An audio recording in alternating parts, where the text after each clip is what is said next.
When we are kids, we say that one day we'll explore the world. Then we grow up, routine sets in, and we forget about our childhood dreams. But for some reason, something compelled a friend and I to follow this dream. This is our story.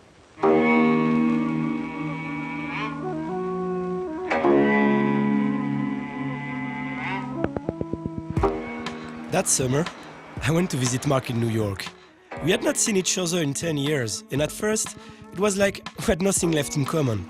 I had just finished a movie on water access in India, and he was working in marketing, trying to convince Americans that bottled water was a luxury product.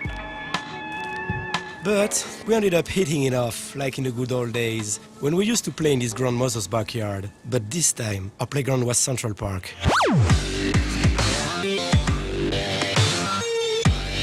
In New York, we were living the high life, in between the high-end restaurants, the VIP clubs, and the apartment right on Wall Street. Mark was living the American dream, the one everyone on the planet dreams of. But I felt he was a bit out of place in this superficial world. So, before leaving, I left him a pile of documentaries to shake him up a bit and get him thinking. Me, I was perfectly happy in my little Manhattan bubble. I had landed the job of my dreams and I had no intention whatsoever of watching Nathaniel's documentaries. But that's when life called me to order. One day, when I was pretending to be Michael Jordan in my hallway, I slipped on the ball and broke my foot. As I was stuck in bed, I ended up watching all those documentaries.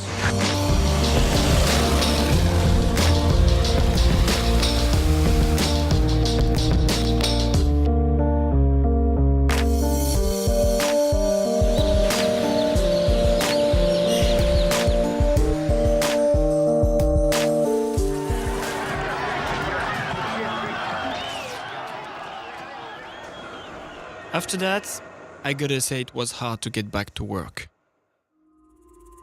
Especially that at the same moment, the financial crisis hit.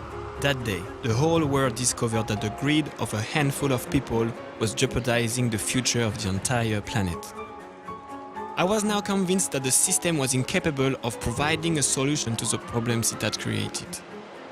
And as a water salesman in Manhattan, I was also part of the problem. But what could I do about it? I was afraid I might turn into a cynic or fall into depression. So I decided to leave everything behind and go search for the answers to my questions. I had no clue of what I was getting into.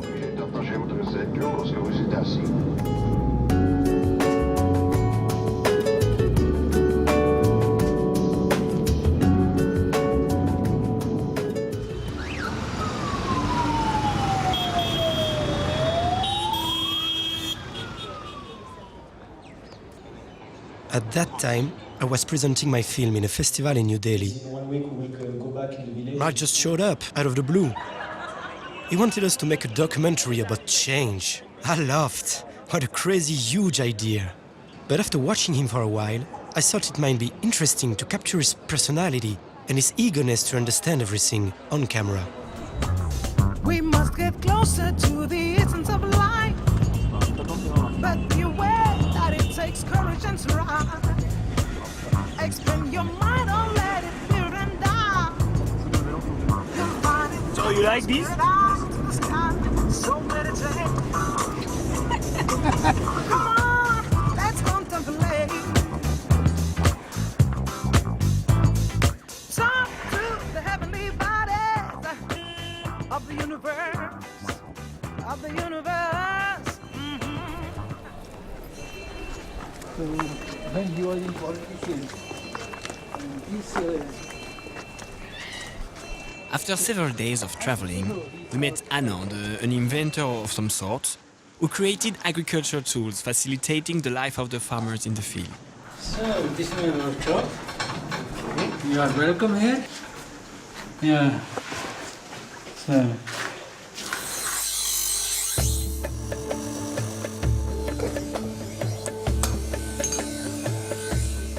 Anand and his wife were looking after several ashrams.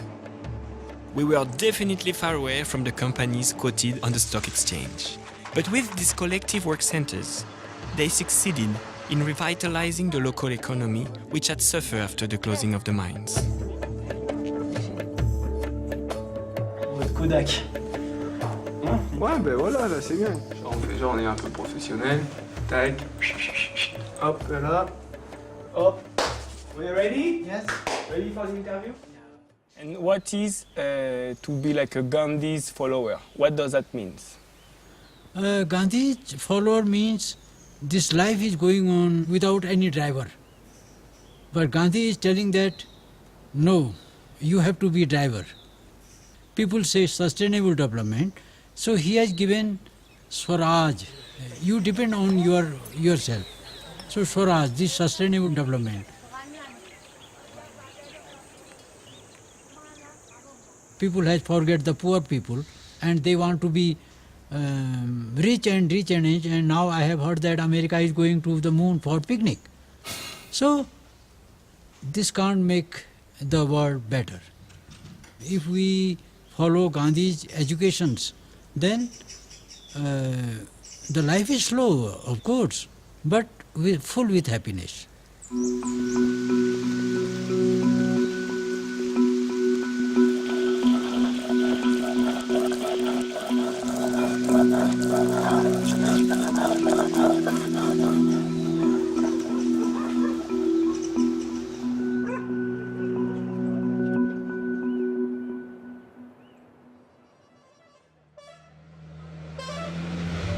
Hey, what were you saying with my hand?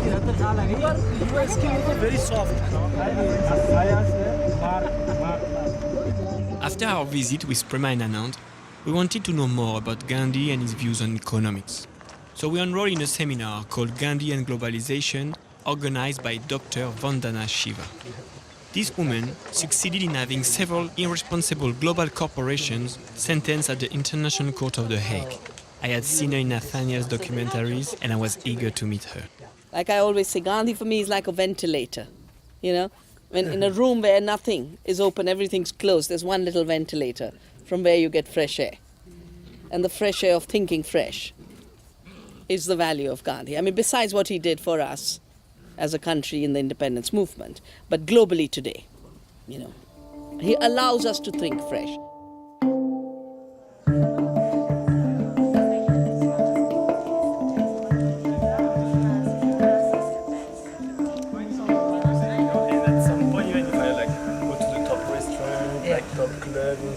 Doing party with celebrities. I felt there was something wrong about exporting water and telling the people should not like drink the local water, but because it was flavored. So it was like such a nonsense. Yeah. You want me sitting here? You can see just where you were Oh, this but your morning. camera looks this side. Well, you know, I was training as a physicist, and I've actually done a PhD in quantum theory. But I got involved in protecting the forests of the Himalaya, right here, up in these mountains. As a result of that, I started to write about ecological problems. And the Ministry of Environment calls me to do the impact of mining in these hills. I was at that time in Bangalore. And of course, it's my home. I was born here. I do the study, and the mines get closed as a result of our study. And I realized then that with a focus and with dedication, there was so much one could do. And sitting in privileged jobs, isolated from society, you could keep making excuses, but you wouldn't bring the change. So I threw up my job, came back home, started to work from my mother's cowshed, and that's what I've been doing since then.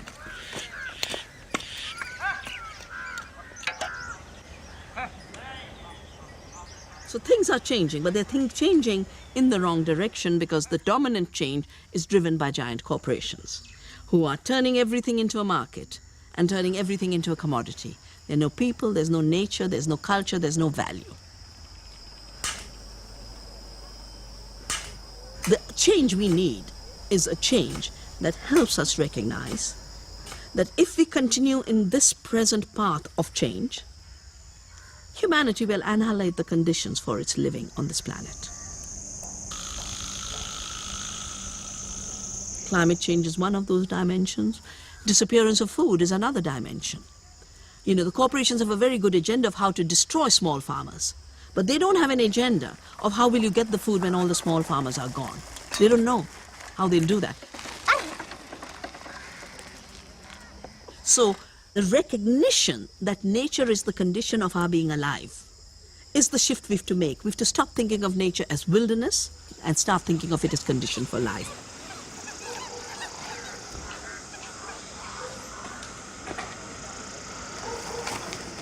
And where do people begin to make a reconnection with nature? With food. First of all, knowing where it comes from and making sure that nature's contributions haven't been abused by corporate greed, which takes all these bounties and messes them up with pesticides, herbicides, genetic engineering. Food from nature is healthy food. But I think everyone can be linked to nature. If you don't have land, a pot in your backyard, a little kitchen garden, a link with a farmer in your neighborhood. Every one of these are connections with nature.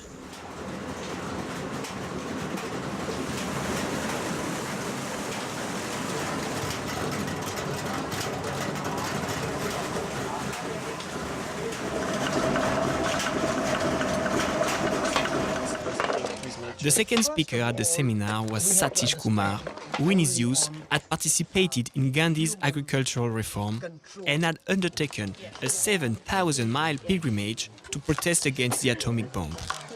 Year 2000, I came, there was nothing here, was about 10 acres at that time. And Vandana Shiva and I together dreamt that this should be a learning center where people can learn about organic farming, about caring for nature, about making compost, and learn about Gandhi and ecology and environment and spirituality and education, all the things which you are witnessing here. It all came out of a dream. So if you cannot dream, nothing will happen.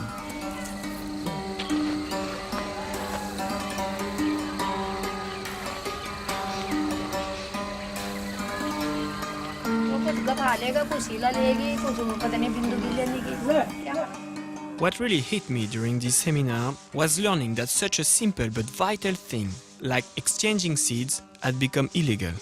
Here, like in many other places, the major seed companies had a bill passed prohibiting the use of local seeds. Then they introduced hybrid seeds, followed by GMOs, rendering farmers totally dependent to the fertilizers and pesticides sold by these seed companies. Since the passing of this bill in India, more than 250,000 indebted farmers have committed suicide.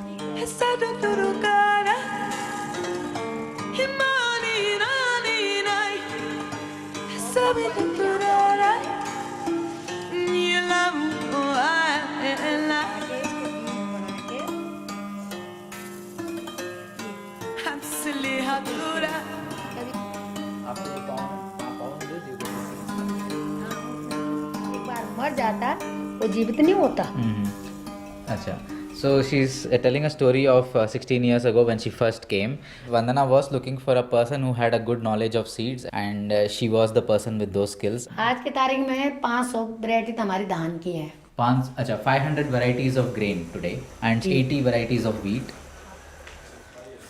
So the lands in Punjab, for example, they are depleted because of the overuse of fertilizers, and it's also a health hazard for the workers who are working there, because the water is mixed with urea and it affects their skin and it causes problems for them. But here she works right from June to August in the fields here, and since they don't use any of those things, she has no such health problems.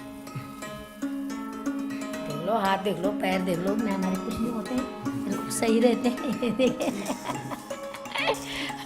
सही रहते हैं. आजकल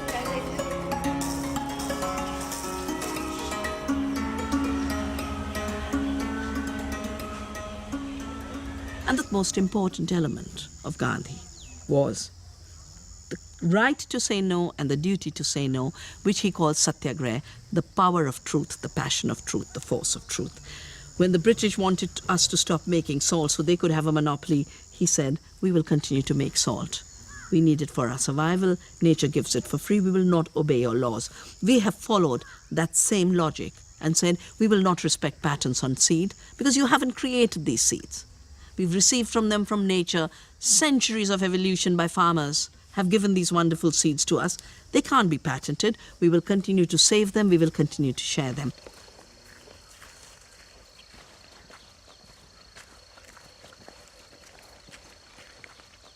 Do you think we should like try to fix the system or like to change the system? You cannot have unlimited economic growth in a limited planet. You cannot have infinite growth in a finite world. And so this system cannot go on forever. If it goes, it will destroy the world and the earth. And it cannot go backwards because then it will create unemployment and recession. So this system cannot be fixed. So we need to have a new system where you take from natural world what is your minimum necessity and your requirement and your needs, and what when you have used it, you return it back to the earth. So it's a kind of like a cycle. That's how nature works. You have leaves on the tree, and then in the autumn, that leaves will fall on the ground, and that will become nutrients to the roots, and that nutrition will go into the tree, and next spring, it will come again as leaves. So we have to learn from nature and create a cyclical economy.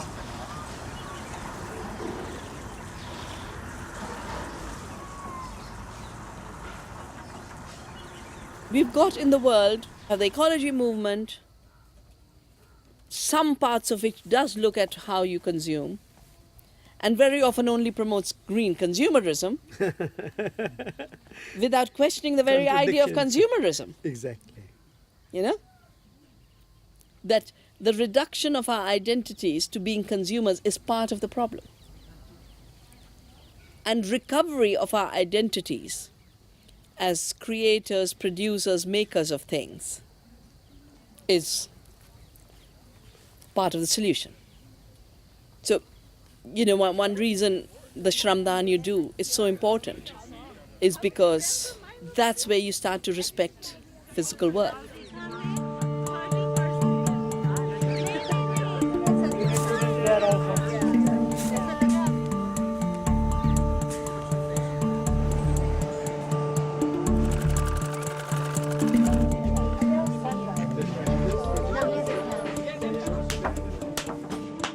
From consumer to creator-producer. It is then that I realized that I had no idea how to make anything with my hands, and I didn't even know how nature functioned. Suddenly, working in the fields or sculpting something out of clay seemed much more gratifying than filling out Excel spreadsheets to impress my boss.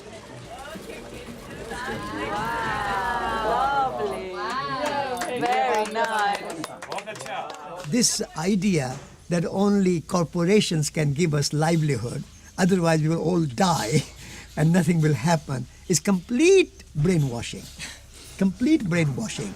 Real employer and giver of security and livelihood is land, sunshine, mountains, rivers, rain, human communities, our two hands. We work together. We have plenty. We don't need mortgage to live well. We don't need corporations to give us a few pieces of figures on our computer to make us think that now you have something to survive. You don't eat the figures on the computer. What is money? Money is only an idea. Money is only a plastic card. Money is only a figure on your computer. Money is not the real thing. You don't eat computers. You don't eat figures. Money is a means of exchange. They are not the real security. So people don't need to fear.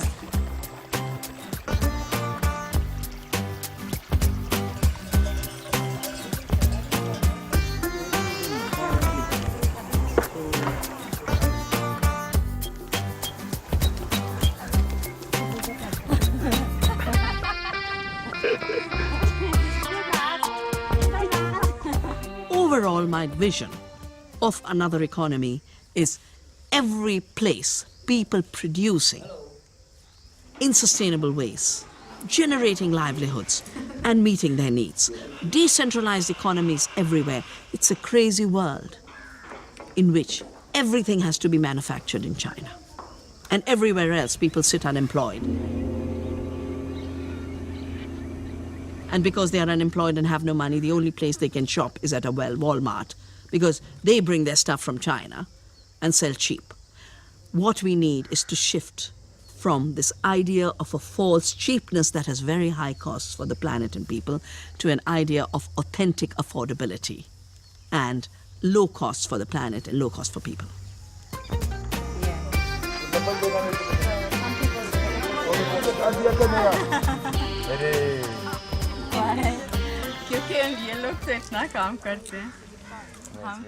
Sun is shining, the friends are sitting around, we are chopping the vegetables, the garden is growing food. You have enough, then you are happy. Pleasure is when you want seeking something which you think you don't have, and you want pleasure, you want again, you want more, you are always dissatisfied. Pleasure always leaves you dissatisfied, whereas contentment always brings you happiness. So happiness is when you know that you have enough. Huh? Absolutely. Absolutely, yeah. Okay? Good, perfect. Thank you. for You are your welcome. time. Hope you're not too late for the. No, you're the train now, not too late, not no? too late, not too Oh. late. Well, we got lucky, we got one more talk.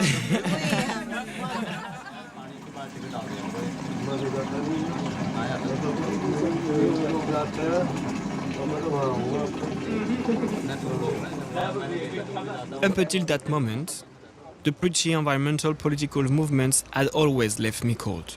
But meeting people who were truly inspired, fighting for the respect of life and the dignity of the less fortunate, that was a totally different story. They were not in it for their own personal gain or for fame, and I finally understood why. Like Gandhi, their actions were powered by strong spiritual values. You know, religion does not have to be spiritual, because now it's increasingly institution. And in our times of deep insecurity, it is increasingly a political institution for political purpose. And therefore it's becoming fundamentalist. It's based more on how to hate somebody and less on what to be yourself. Spirituality is about your understanding your place in this universe. And in that process, understanding that you're connected with the rest of the universe, understanding connection, and with it, understanding responsibility. Therefore, spirituality is about deep freedom. Because when you know who you are, you know you're not shaped by a Nestle or a Monsanto. You're shaped by an amazing creation of which you're a part. And to feel a part of that is tremendous empowerment. Because this universe is such a creative force.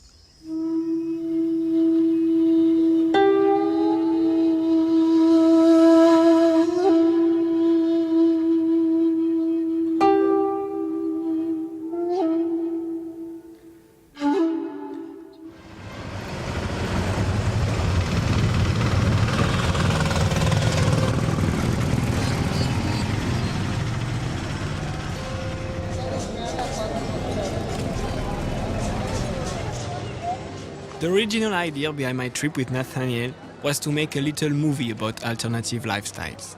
But in just a few days, these people had changed my entire way of perceiving the world, the economy, nature, and even my idea of progress. Without even being aware of it, they had totally reformatted my hard drive.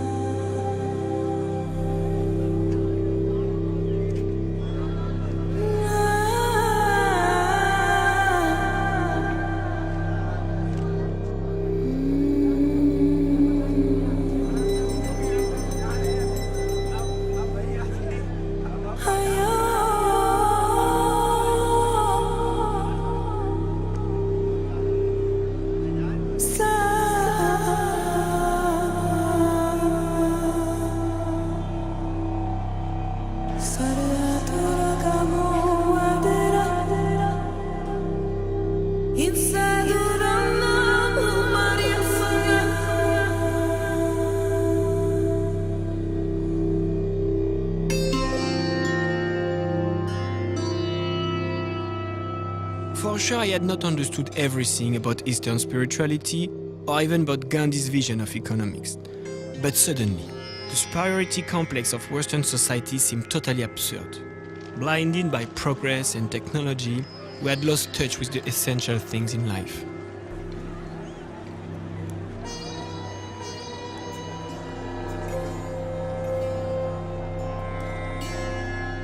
Enjoy this universe, you enjoy with the modern science, but you keep your eyes is also on the spiritual science.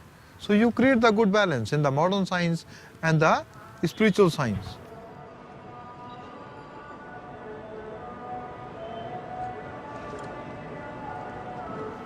Pleasure you can get from the market. Happiness you cannot get from the market. Happiness you have to be look inside.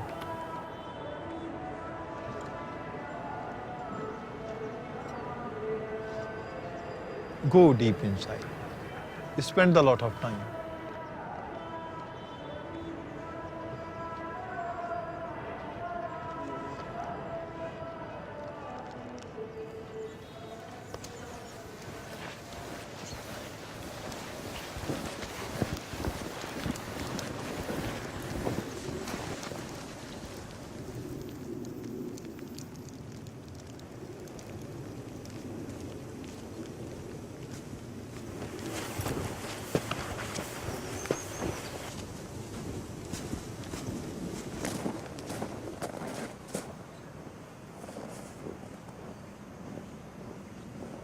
Et cet endroit, il faudra le mettre dans le film, hein, même si ça n'a rien à voir avec l'Inde, quoi, juste pour, tu vois, histoire de...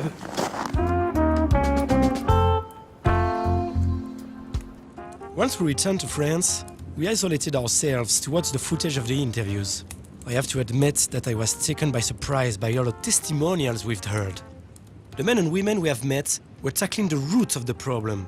In their opinion, it was impossible to find a solution for today's crisis without questioning the commercial and materialistic mentality that had created them.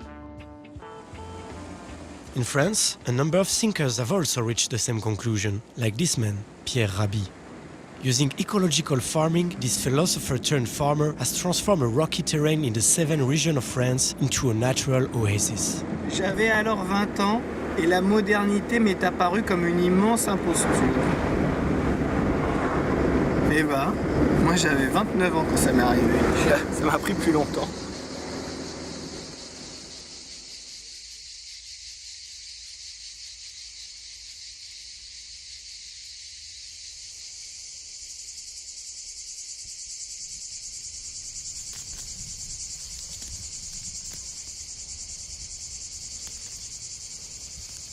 La modernité est censée libérer l'être humain, mais en fait, on voit bien que l'itinéraire d'un être humain dans la modernité, de la maternelle jusqu'à l'université, il est enfermé. Ensuite, tout le monde travaille dans des boîtes, des grandes, des petites boîtes. Même pour s'amuser, on va en boîte. Alors, vous voyez, et on y va dans sa caisse, bien sûr. Et puis, vous avez la boîte à vieux en attendant la dernière boîte. Comme itinéraire d'existence, je ne peux pas dire que ça soit très libérateur. On passe une grande partie de notre vie enfermée dans quelques mètres carrés. On va faire quelques glissades sur la neige pour prendre un petit goulet d'air. Et puis ensuite, l'été, on va essayer de s'exposer au soleil pour avoir l'air d'avoir été en contact avec la vie. Et ça, je trouve ça terrible. Alors je ne juge personne, absolument personne. C'est le contentieux que j'ai personnellement avec l'imposture de la modernité, qui, sous le prétexte de progrès, d'améliorer la condition humaine, la démolit, la détruit, et en plus elle est en train de piller la planète. Et c'est à partir de cette vision, de ce constat, que nous avons décidé, Michel, qui est devenue ma femme, et moi, de ne pas souscrire à ce modèle-là. Et donc ne pas souscrire au modèle, c'était aussi comment sortir c'est-à-dire de ce hors-sol appliqué à l'humain et de cette déconnexion à l'égard des fondements de la vie. Et les fondements de la vie sont dans la nature. Nous sommes nous-mêmes nature.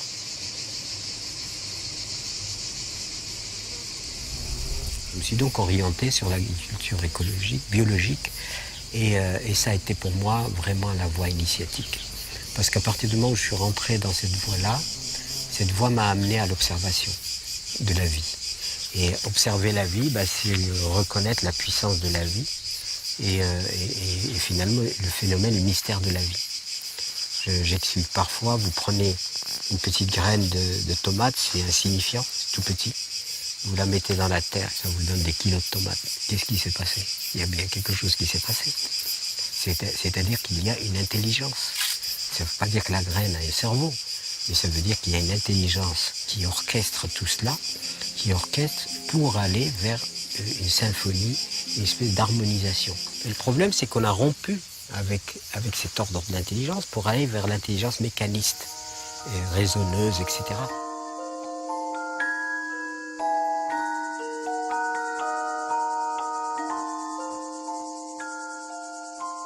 Nous nous auto-proclamons les meilleurs, les maîtres, les dominateurs, c'est-à-dire les propriétaires de la vie. Et ça, c'est pas par un vote des éléphants et des baleines que nous l'avons eu, c'est parce que nous l'avons décidé, c'est tout. Et du coup, nous sommes vraiment dans l'obscurité.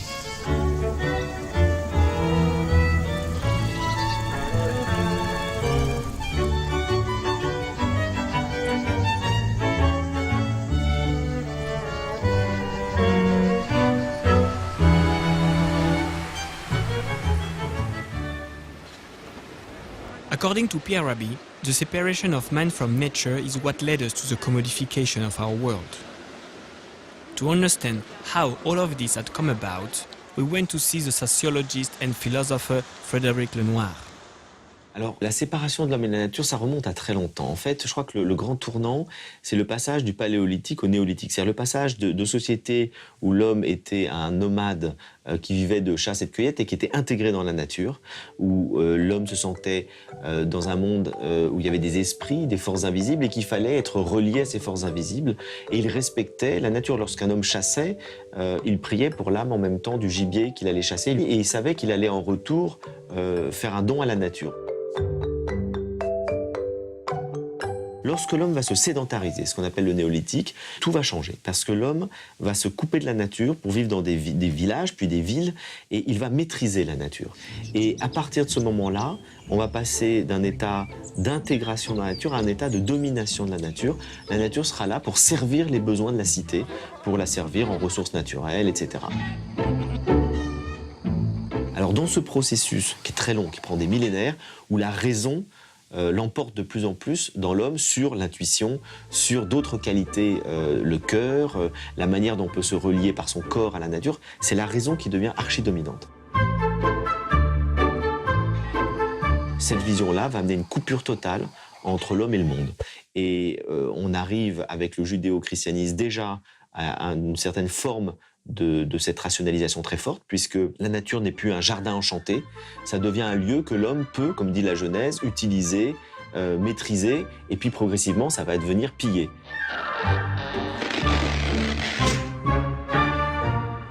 Et c'est Descartes qui consacre effectivement cette idéologie-là avec son fameux l'homme possesseur de la nature, qui considère que le monde n'est qu'une mécanique inerte qu'il peut utiliser. Et là, on est totalement dans cette domination de l'esprit, de la raison sur la nature.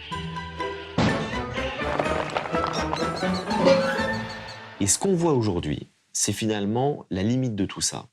Tous les niveaux, sur le plan des conséquences dramatiques écologiques, sur le fait que les Occidentaux ne sont plus reliés à leur corps avec tous les problèmes que ça leur pose, de gestion de leurs émotions, de paix intérieure, etc. Et donc, il y a un désir de retrouver une harmonie avec son corps et avec la nature.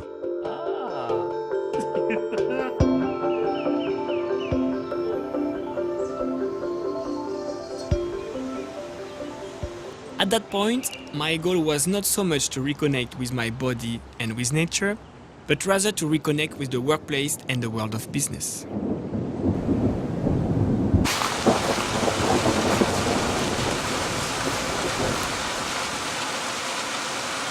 Il y a un petit goût d'énervement là dans le glaçon. Là, la nature est pas contente. Elle est pas contente du tout là. Ah non. Là, on a chié les gars. My old employer was offering me a position in sustainable development. If it had not been for all those encounters, I would have accepted it right away. But accepting it felt like I was negating everything I had been told. The truth was, I wasn't so sure of anything anymore.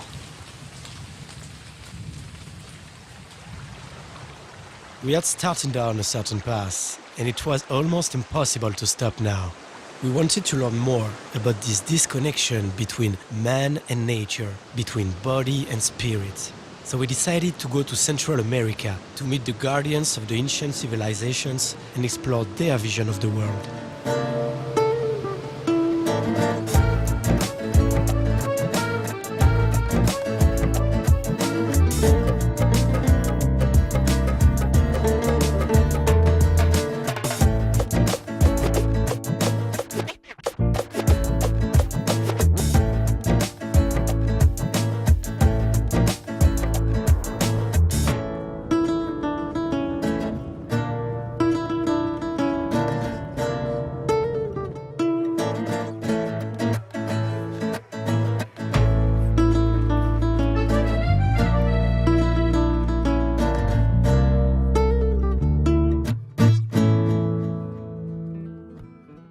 In Mexico, we met with Dr. Navarro, who spoke to us about the great civilization of Central America.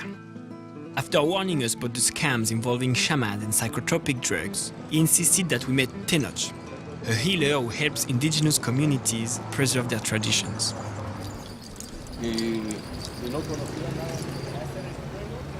Más que época de crisis, es una época de enajenación, ¿no? La que nos han enajenado, han cambiado nuestra mente, han mantenido dormidos nuestros sentidos. Cuando lo del tsunami, ¿no? Los animales, ningún animal se murió, todos corrieron a la montaña porque sabían lo que venía, ¿no? El hombre, ¿por qué no? Pues porque estaba viendo la televisión, ¿no? Hemos pedido la capacidad de observar y por medio de la observación darte cuenta, ¿no? De las cosas que vienen. El cambio pues viene, sí viene, claro que viene y viene fuerte, ¿no? Precisamente por eso tenemos que empezar a cambiar nuestra actitud de pensamiento, empezar a vibrar en la frecuencia más alta, ¿no? ¿Cómo empezamos entonces a este cambio de pensar? ¿Cómo empezamos este cambio de pensar? Pues dejar de pensar en lo que no queremos. Tu mente no sabe si lo que tú estás pensando lo quieres o no lo quieres. Si lo estás pensando, lo atrae a la materia. Entonces lo único que debes de hacer es cambiar tu pensamiento negativo por pensamientos positivos, ¿no? Si no queremos guerra, tenemos que dejar de pensar en la guerra, ¿no? Tenemos que pensar en la paz. Si no queremos enfermedades, debemos dejar de pensar en enfermedades. Debemos de pensar en salud, ¿no? O sea, es tan sencillo como piensa lo que quieras que suceda en el mundo, en tu vida, en tu acción, en tu palabra, ¿no?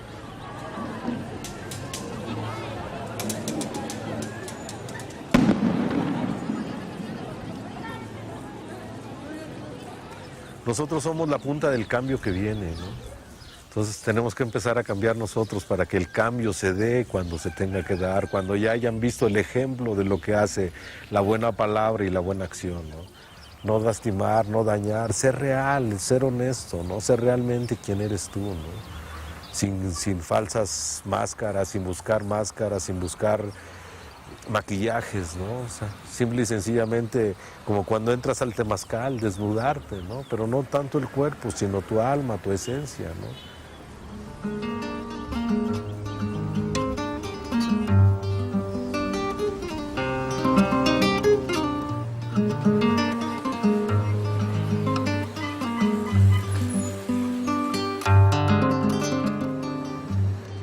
According to Tenoch, a change in civilization is happening, but it depends on the transformation of each individual.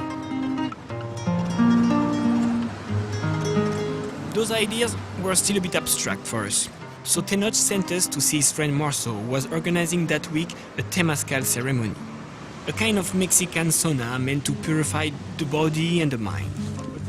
We decided to give it a try. On va pas arriver comme les conquistadors. Je me dis, peut-être arrête de filmer. De toute façon, s'il est connecté, il sait qu'on vient, quoi. Il nous attend. Il nous attend. Allez.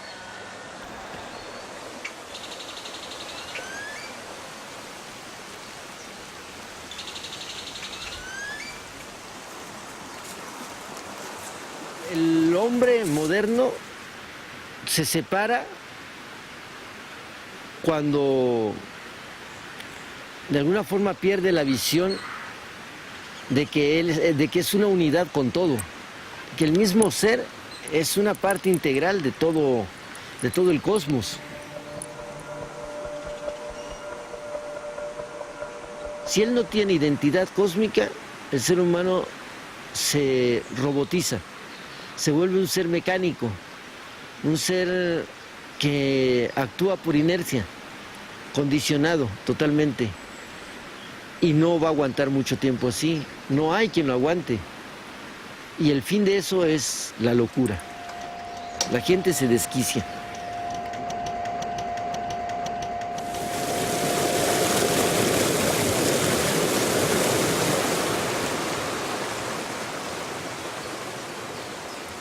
Sabemos que nuestra fuerza no radica en un poder armamentístico o en grandes logros científicos, sino en el respeto y el amor que le tengamos a nuestra Madre Tierra. Por eso nosotros creemos en las ceremonias.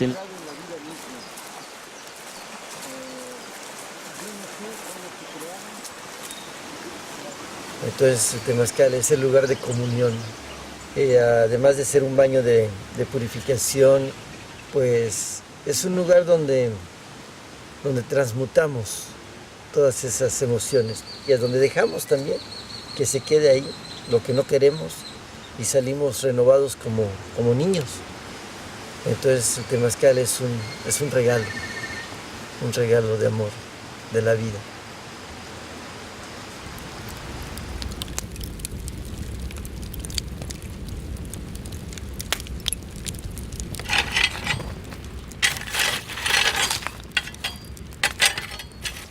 Eres el poder en cada uno, somos la danza del sol y la luna, somos la esperanza que no muere, somos el cambio de la marea. Our experience in the Temazcal took us by surprise, to say the least. It was nearly 150 degrees Fahrenheit in that hut. I couldn't leave. In order to stay inside, I had to let myself go, and I glued my body to the cool soil of the earth to be able to breathe. De la marea, somos el cambio de la marea. As the chanting went on, painful episodes of my life surfaced.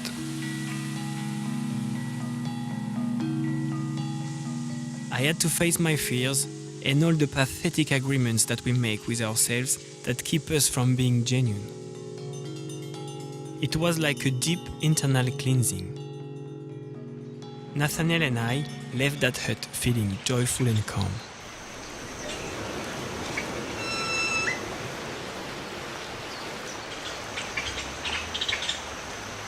No solamente somos cuerpos viviendo eso, una experiencia espiritual, ¿no? Somos realmente espíritus viviendo una experiencia física, una experiencia material.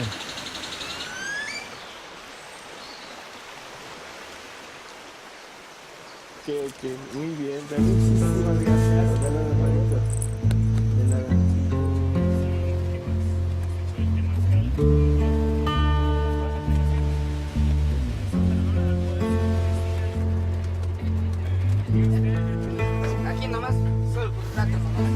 After our stay in Chiapas, I started asking myself some strange questions.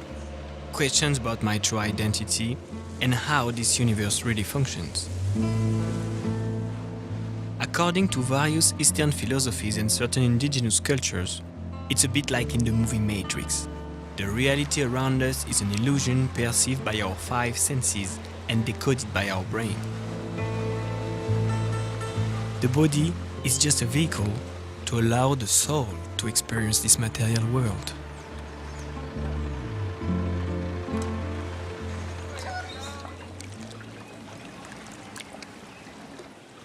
At this point, our film was totally skidding off the tracks.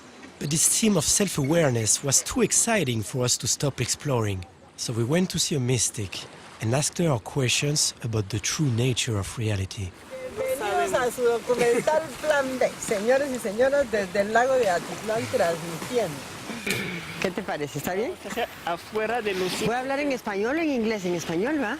¿Cómo? ¿O en inglés? Está bien, ¿no? Me parece Más mejor, confortable. ¿no? Pues sí, sí, porque en inglés voy a hablar mal inglés. Lo que pasa es que vemos solo un lado de la creación. Y esa es una característica del ser humano. Vemos solo lo que se ve, digamos así. Pero existe otro lado que es invisible, los ojos del alma, decimos en un sentido. La persona tiene que abrirse, abrir tu corazón, abrir su mente, para que esta percepción sea posible a sí misma. Existe el camino espiritual, las terapias, el yoga, la meditación y tanto que hay ahorita en el mundo para que el ser humano pueda abrirse y captar algo más de lo que normalmente capta. Un ejemplo, aquí el lago. Si venimos al lago tempranito en la mañana, podemos ver el fondo. ¿Por qué? Porque el lago está completamente tranquilo. Entonces tú puedes apreciar el fondo muy fácil. Si venís en la tarde, ¿qué pasa? Hay olas y las olas no nos dejan apreciar ese fondo. Si pasamos este ejemplo al ser humano, ¿qué sucede? En nuestra mente hay pensamientos que si hago esto, que si hago lo otro, que tal vez sí, que tal vez no, que por qué, que si me voy, que si me quedo, taca, taca, taca, taca, taca, en la mente, ¿verdad? Eso nos sucede a todos. La meditación lo que trata es de bajar ese taca, taca, taca, taca, taca, calmar la mente de tal manera que te sea posible apreciar ese estado de silencio que está dentro de ti.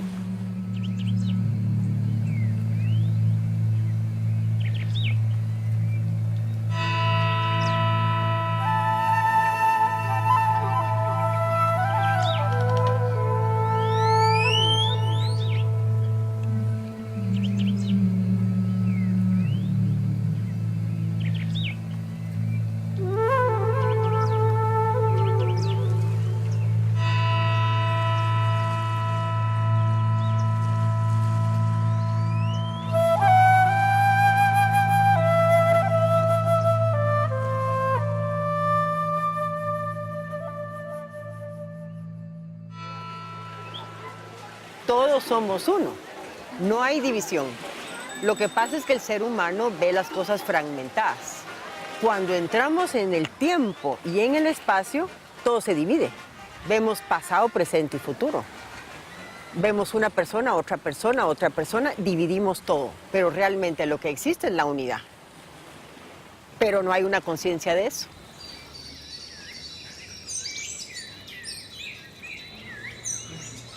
We stopped for a while to see what was behind the taka taka taka taka. We took up a tough program including meditation, fasting and yoga. We ended up hurting our backs, but with a bit of practice, we observed all those uncontrollable thoughts that poison our lives, disconnecting the autopilot to stay in the present moment without judgment or expectations.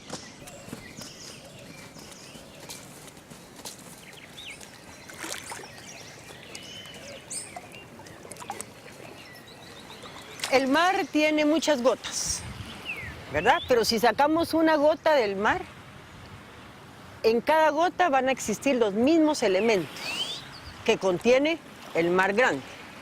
El mar es esa mente universal que hablábamos, o Dios, la energía. Ese pedacito de Dios está dentro de cada persona.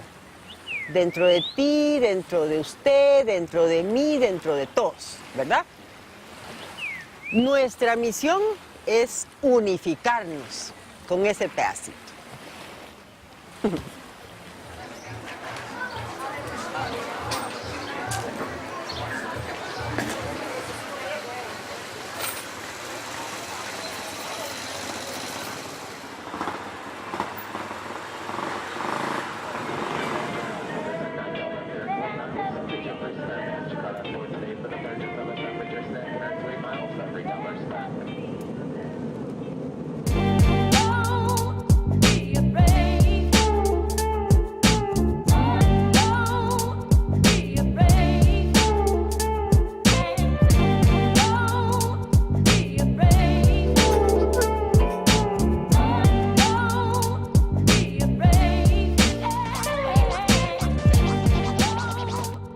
just arrived in San Francisco, we left our bags at Layat's house, who we met in Guatemala.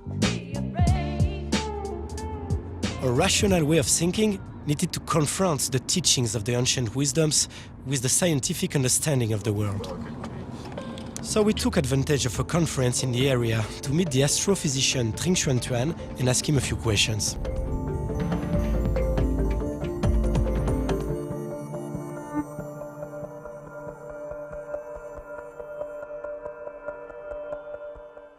La science du XXe siècle a redécouvert ou découvert d'une manière différente ce que le bouddhisme nous a appris depuis 2500 ans. C'est-à-dire les concepts d'abord d'interdépendance. Toutes les choses sont reliées ensemble.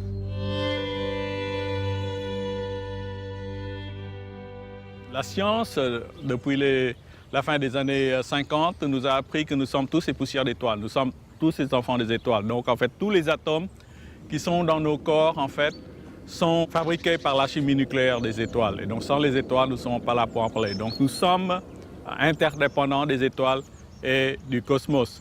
Il y a aussi l'interdépendance par ce que nous a révélé la mécanique quantique, qui est donc la physique de l'infiniment petit, qui dit que si deux particules ont interagi ensemble, si vous les séparez même jusqu'à la distance d'Andromède, qui est à 2 millions d'années-lumière, elles se souviennent qu'elles ont interagi. Donc, si vous faites quelque chose à l'une, l'autre le sait instantanément, sans aucune communication d'information. Ça veut dire que, en fait, la réalité doit être pensée comme globale, mais pas locale. Vous voyez? Donc, de nouveau, nous sommes tous connectés les uns aux autres. Tout est interdépendant. Les conclusions que je dérive de ça, c'est que la science n'est pas le seul moyen de regarder le réel, mais il y a d'autres fenêtres pour regarder le réel, comme la spiritualité, donc dans ce cas par exemple le bouddhisme. Et je pense que des grands guides comme le Christ ou Bouddha, qui a vu d'autres choses que le commun mortel ne voit pas, peut nous informer. Et puis les grands poètes comme Rimbaud, Baudelaire, ça aussi, ça nous parle beaucoup du réel aussi. Donc je pense que c'est trop arrogant de dire que seule la science peut nous donner accès au réel. Très bien, merci beaucoup. Ouais. Oui.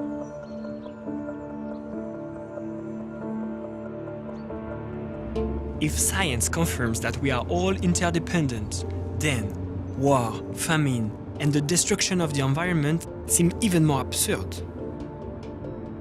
Not far from San Francisco, the Institute of Noetic Science has been studying the mysteries of human consciousness for more than 40 years. Cassandra Vieten, the director of the institute, introduced us to a whole new point of view. We're not feeding everyone in the world because there isn't enough food. We're not feeding everyone in the world because our limited consciousness hasn't come to a solution that allows us to do that, that makes it a necessity to do that. So many of the problems that we are facing as a species on this planet are grounded in limitations in our human consciousness. Inequity of resources, violence, war, climate change, they spring from the way we view the world.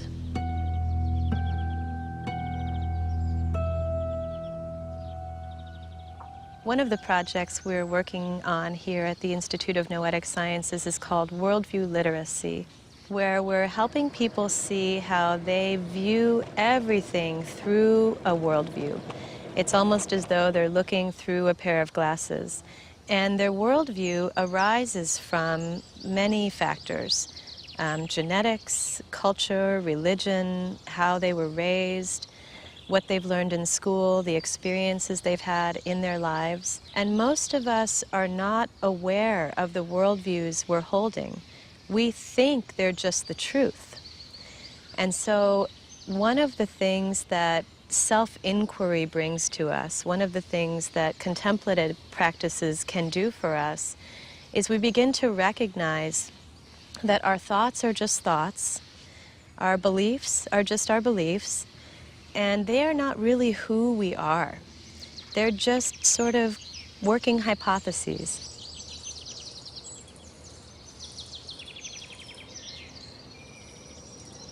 So you may be, for example, sitting in meditation and find out, wow, I really see the world as a dangerous place, and that's been influencing everything since the time I was a little kid. What if I didn't see the world as a dangerous place? And when that kind of a shift happens, behavior changes, thoughts change, relationships change, motivations, priorities, values change. And that's really the kind of transformation we are interested in studying. While listening to Cassandra in the Woods, I realized the belief I had built my life on had totally collapsed during that trip. They had been replaced by new hypotheses like the gut feeling that the world is not just made of matter, or that chasing after money and social status leads us away from what is really important. The problem was, all these new beliefs were totally out of sync with the world around me. Everywhere I looked, I saw messages inciting people to consume and pollute. I was turning into a bit of schizophrenic.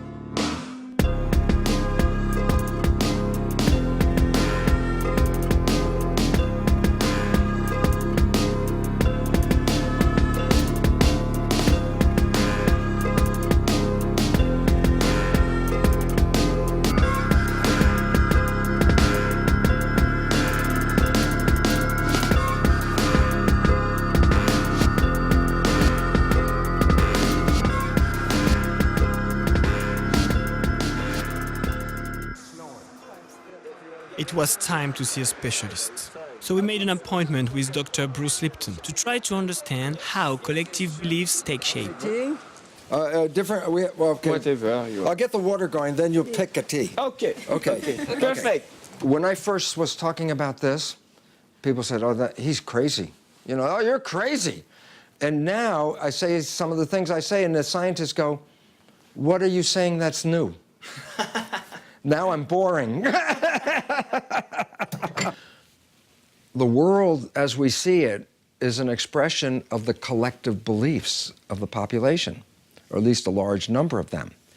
And therefore, when we look at the world today in crisis and failing, and science has recognized that the extinction that it lies in front of us is due to human behavior, and that human behavior has been programmed by culture, then it says if you want to evolve and survive this crisis, we have to change the belief systems. Einstein's, I love the famous quote, is like, you cannot solve the problems with the same thinking that created the problem. And the beliefs are based on this. There are three questions they call the perennial questions that have been asked by humans for 10,000 years. How do we get here? Why are we here? And how do we make the best of it? Okay? The answers to the questions, when a population accepts the answers from some individual or some organization, they also make that individual or organization the truth provider for the rest of the questions of life. The church said the spiritual world is primary. But science, especially after Isaac Newton, said you don't need to have a spiritual element. It's just the physical world. It's like a clock. It's a machine. So when science took over, it was after Charles Darwin, because Charles Darwin provided the answers to the questions. As we got here through random mutations, why are we here? No reason at all, because it's an accident. How do you make the best of it? And that was when everything went crazy, because it said, oh, you live in a struggle. Evolution is a struggle. And to survive, you've got to fight and you got to compete. So we bought a belief that the world is not our friend, but we have to go out every day and fight for life. So we bought that belief.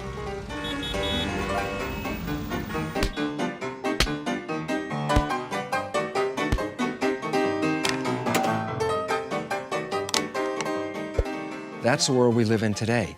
The belief of a material world, spirit's not really relevant, and that we're in competition to who's going to win and who's going to die. Those beliefs have now changed because the leading edge of science has new answers. So we didn't get here through random mutation. We got here through what are called adaptive mutations, the ability of an organism to fit the environment. And so every organism was part of a collection of a whole. There was no individual organism showing up. They were all created to fit into the structure of the environment, the biosphere. So we had a purpose. We were here to bring harmony to the environment. And because we haven't done that, we are now risking our lives. So the evolution is pushing us to the next higher level, to recognize that we are all one. All of humanity is one organism, and we are the cells. And that when we fight each other, we're killing ourselves, and we're destroying the planet.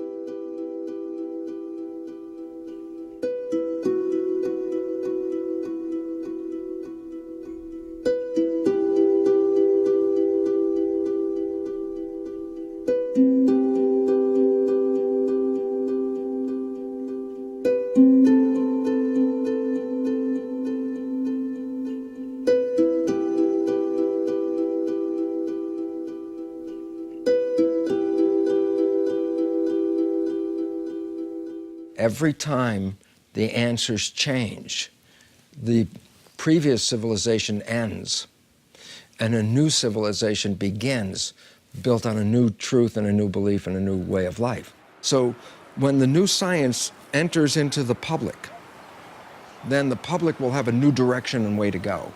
But we're at the stage where the old one is coming down and the new one is being built. And your work is part of bringing the world a new vision that is more sustainable, something that will keep us alive, rather than the beliefs that we've been using that are now killing us. And so you're seeing an evolution in process right now.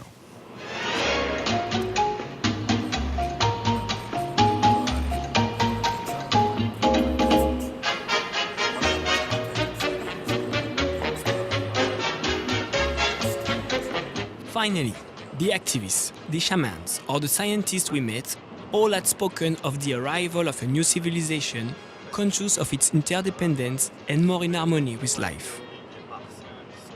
This new story was being written by the Derwes family, which we had met in India. In a garden 1/10 of an acre, right in the middle of Los Angeles, they produce every year more than 3 tons of organic fruits and vegetables with good humor and joy. He's like.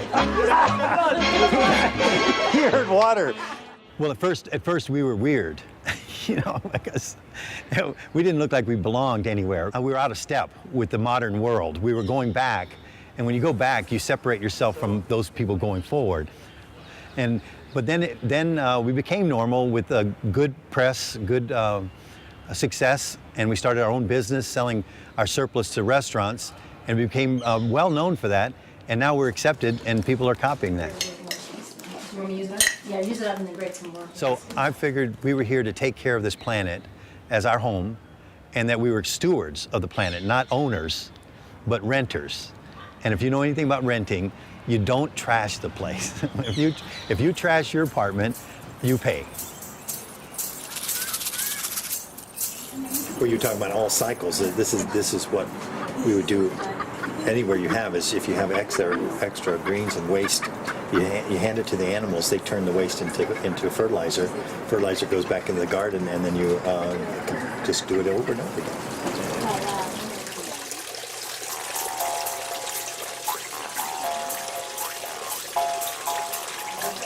We take our gray water, as they call it in the States. Working with nature is one of the hardest things because man wants to control nature. They want to dominate over nature and tell nature what to do. And they say the worst mistake a gardener can make is to think he's in control. And the hard thing was to let go and see if you can work in harmony with nature. It was hard, okay? But hard, it doesn't mean bad. Yeah, I'm an Aries. 21st of March, I'm Aries. I do another We have to teach her. I feel that the hope is in the individual, not in the. You don't hope for the government, and you don't hope for the corporations because they got their own agenda, and you can't pierce their agenda. But you can go inside your soul, and see what you can do as an individual. And in this day and age, we are empowered. We're not ignorant, and that gives me hope that some people will see this as a solution, living the solution, not thinking it, not talking it, but walking and living the solution.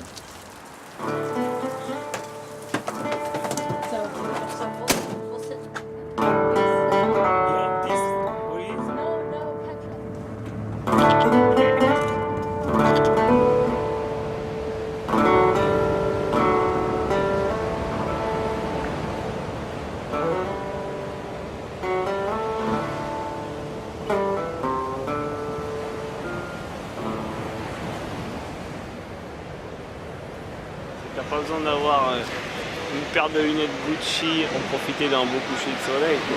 C'est ça qui te rend vraiment heureux.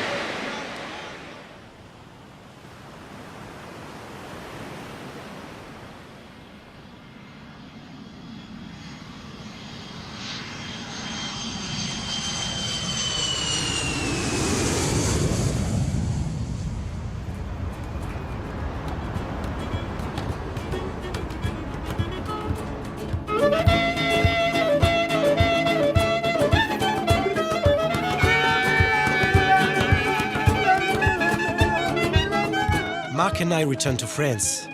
We were absolutely convinced that a change was about to take place. All over the planet, citizens were aspiring to this new world.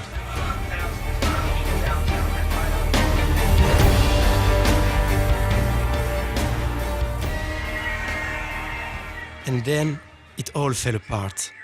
The rebellion were crushed, and the general unrest and discontentment resumed.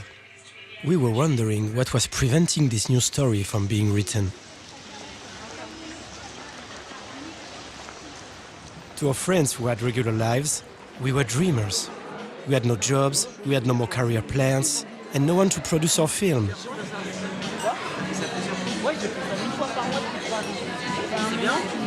We felt a bit out of touch.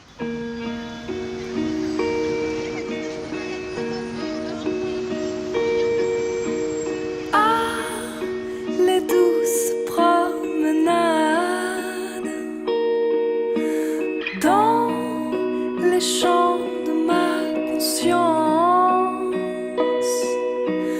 Ah, les belles escapades dans les contrées où l'on pense.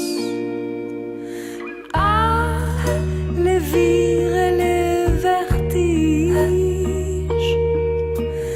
les loopings de les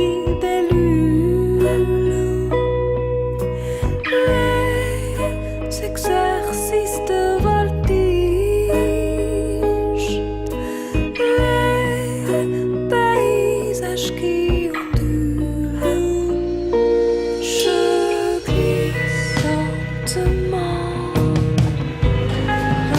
lentement, je glisse lentement. Please mind the gap between the train and the platform.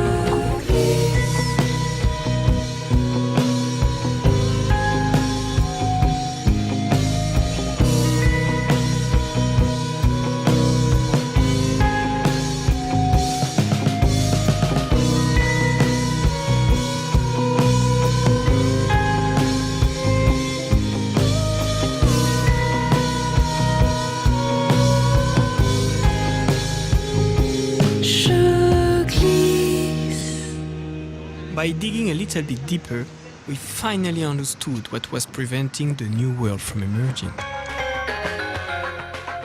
Terre à Terre, le magazine de l'environnement, on explore ce matin les relations entre écologie et régime politique avec Hervé Kempf, journaliste au Monde et écrivain. Nous sommes dans un état tellement dégradé de la démocratie qui peut nous permettre de, en tout cas, poser la question de savoir si nous ne sommes pas passés dans ce régime oligarchique où un petit nombre de personnes décident en quelque sorte du sort de tous sur les questions les plus fondamentales. Les oligarques font démocratie entre eux, ils délibèrent entre eux, ils discutent entre eux, mais une fois qu'ils ont pris la décision et qu'ils ont adopté leur code de valeurs et leur système de pensée, ils le mettent en œuvre. Parce qu'ils possèdent majoritairement les grands instruments de diffusion de masse, les grandes chaînes de télévision, les grands journaux, les quelques radios. Et le problème de cet ensemble de valeurs, c'est qu'elle est tout à fait inadaptée au problème fondamental dans lequel nous sommes placés, qui est la crise écologique planétaire. Le capitalisme, il a passé son apogée. C'était une forme historique qui a eu éventuellement sa grandeur, sa dynamique, son énergie propre et qui a eu des aspects positifs qu'il serait absurde de nier, et puis qui maintenant, comme d'autres formes historiques dans le passé, a atteint son apogée, et est en train de pourrir, de se dégrader, de s'affaisser. Et donc, la façon dont j'envisage les choses, c'est plutôt de me dire, on est dans ce moment de transition historique. On est en train de changer d'époque et de passer à un autre état. En revanche, ce qui n'est pas joué du tout, c'est est-ce qu'on arrivera à avoir un post-capitalisme écologique, juste, qui est le souci de la liberté, de l'émancipation, de la dignité des êtres humains, et qui imaginera une nouvelle relation entre l'humanité, cette société humaine qui est maintenant unie, et ce qu'on appelle la biosphère, ou est-ce qu'on va avoir un post-capitalisme crispé, où l'oligarchie se cristallisera sur une dérive de plus en plus autoritaire, qui se résoudra par la violence. Là, c'est l'enjeu, et je ne sais pas, on ne peut pas affirmer où l'on va. Je vais le remettre dans le marqueur d'avant, ce petit bout de phrase là. Ça, c'est du cœur de meule. Hein. Ouais, c'est pas mal. Ça, c'est va chercher ton truc, va comprendre que t'as du conditionnement. According to Hervé Kempf, the rise of finance and of multinational corporations has taken its toll on democracy. Instead of addressing the real issues, like the destruction of the environment and the unequal distribution of wealth, the experts in the media continue repeating the same three messages. 1. Neoliberalism is the best system there is. There are no other alternatives. 2. The world is in trouble, but there is nothing you can do about it, so just let the experts take care of it for you. 3. Growth and technology will solve all of humanity's problems. So consume and have fun. Everything is under control.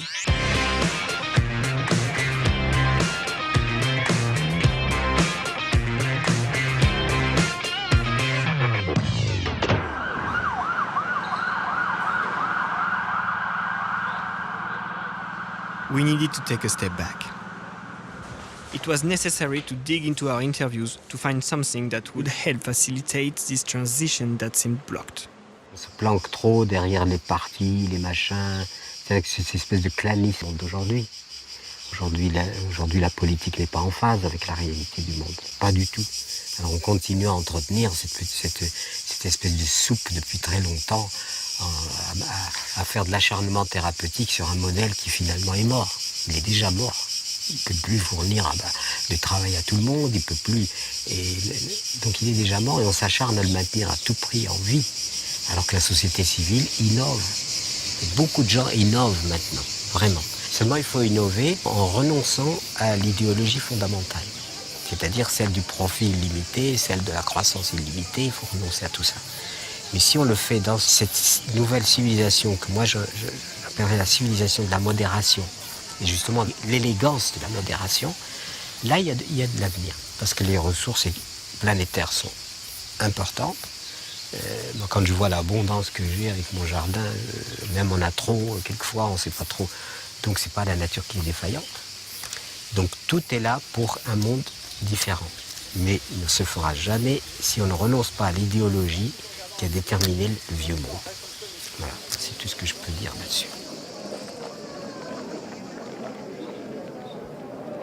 On ne dit pas la lutte contre la violence, parce qu'on n'y arrive pas à toucher les auteurs de violence. Quand tu luttes contre la violence, ils ne vont pas venir les assassins. Nous, on a fait la campagne des bons traitements.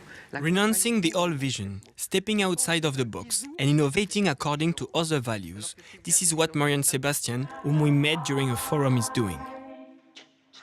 For the past 20 years, she has been working with the marginalized people of Bolivia and helping them by integrating personal development with entrepreneurship.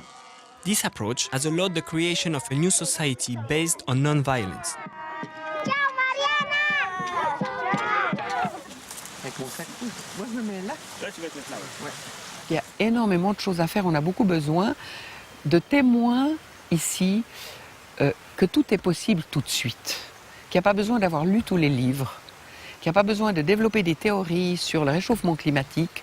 C'est l'amour qui réchauffe le climat intérieur, tu vois. Donc laissons-le faire et rendons-nous compte que de réfléchir et de faire des bilans terroristes, des bilans dramatiques sur la situation, ça prend beaucoup de temps. Et moi j'ai envie de vous dire, combien de temps est-ce qu'on passe à appliquer des solutions possibles, tu vois, et à faire des choses qui transforment le monde immédiatement. Donc quand on vit avec des enfants qui meurent, et la mort des enfants, c'est pas dans la nature des choses, et quand on vit avec des gens qui ont été exploités depuis 5 siècles et qui vivent à 1000 mètres sous terre, la seule chose utile, c'est la joie. La seule chose utile, c'est le rire. Et si j'avais pas ri et chanté avec des centaines de personnes en prison, dans les rues ou dans les ordures où je travaillais en Bolivie, il n'y aurait pas voie libre, je peux te le dire. Donc, j'ai rien à voir là-dedans, parce que le rire, l'amour, est dans le cœur de chacun. Mais il faut juste le déterrer. Parce que nos vies ont fait qu'il y a une espèce des papiers mouillés sur notre cœur et que le feu ne prend plus. J'avais un spécialiste du développement qui me disait qu'il n'a jamais vu une ONG, une fondation qui monte tous ses projets ancrés dans l'intériorité. Il n'y a pas de développement extérieur pour moi s'il n'y a pas de développement intérieur. Donc arrêtons et donnons des alternatives et transformons les gens pour qu'ils soient 2 fois plus performants et qu'ils aient confiance en eux et qu'ils se sentent des êtres valables, tu vois. Et vous, parfait, c'est ça qu'on va garder. C'est ça qu'on va garder, tu vois.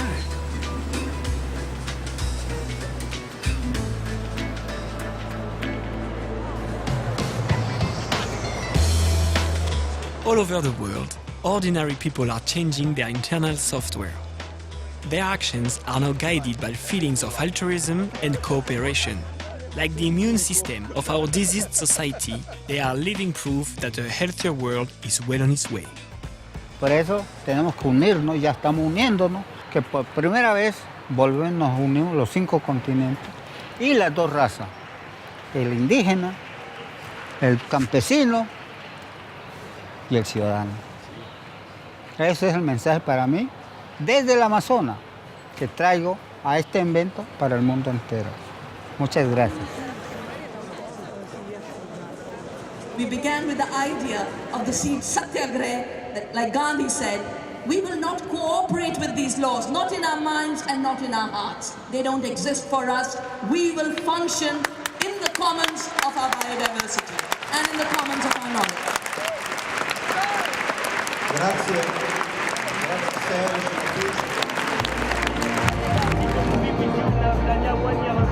And this is the conclusion. See, after all the travel around the world. So, the real challenge is we have to have confidence in our capacity as ordinary citizens to bring change. We have to recognize is we are not atoms in society, we are community. That we start seeing ourselves as relationships, not as isolated individuals. The minute you break out of your isolation, you experience power, the power of togetherness. And it's our isolation that the dominant system has constructed in our minds. That is why Margaret Thatcher, who brought neoliberalism to England, said, there is no society, there are only individuals. It's vital for global corporations to reduce people to think of themselves only as consuming individuals. We have to see ourselves as creative communities, the earth communities, the human community, our local communities, and amazing power comes out of that.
we had everything we needed to finish our film. So we went to stay with some friends of ours who had renovated a warehouse in southern France, and we began editing.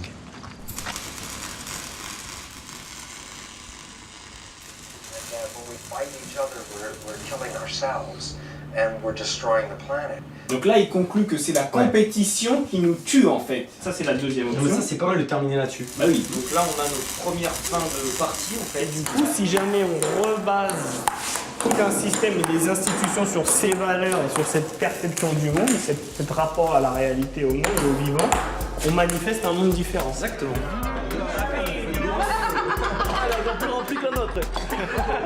After all this, I felt much richer on the inside. Unfortunately, it didn't matter much to my bank. My parents were also starting to get worried. And now there was a huge hole in my resume. I started to wonder how I could find a job that had meaning. So we went to ask my orientation counselor, Satish Kumar, who teaches at Schumacher University in southern England.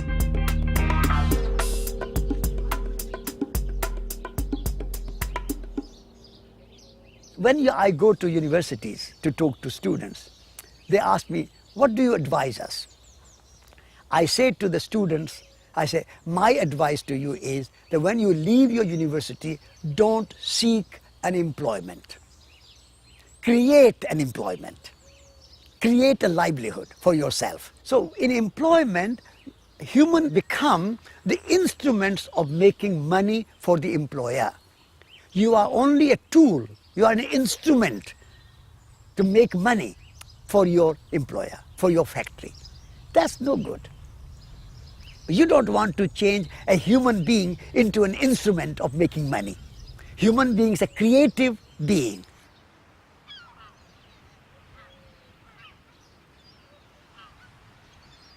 Trust is the key to good living.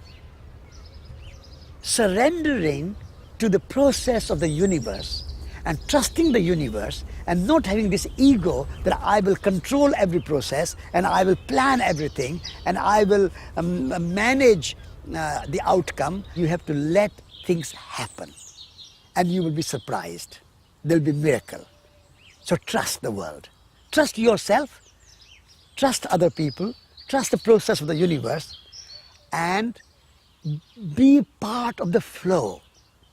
When you are part of the flow of the universe, you will enhance the universe and universe will enhance you. You will enrich the universe and universe will enrich you. But trust is the key.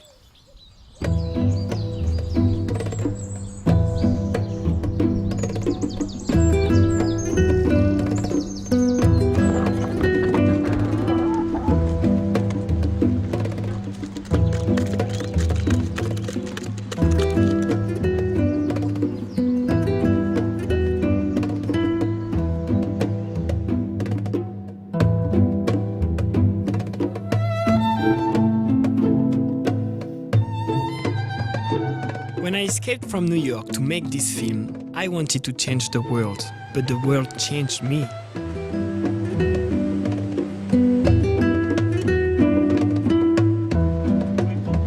During this time we spent on this trip meeting inspiring people, rediscovering nature, and decolonizing my mind, I found some of the answers to my questions, but mostly I discovered joy.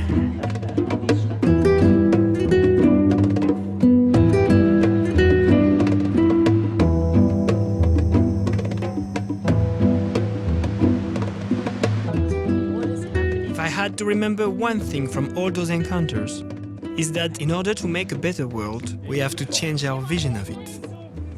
And in order for this change to take place, we are all called to evolve. Because the real revolution comes from within.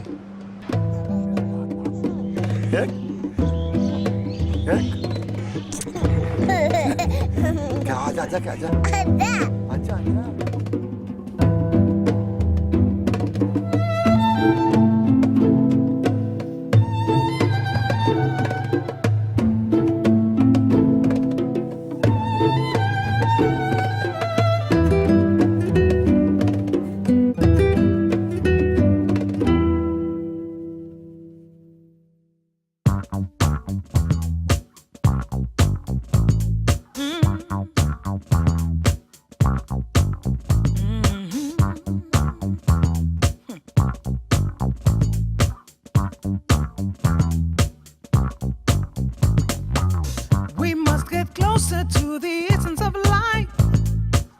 But be aware that it takes courage and strive. Expand your mind, don't let it wear and die. You'll find it lift your spirit high to the sky. So meditate. Come on, let's contemplate. Talk to the heavenly bodies of the universe, of the universe.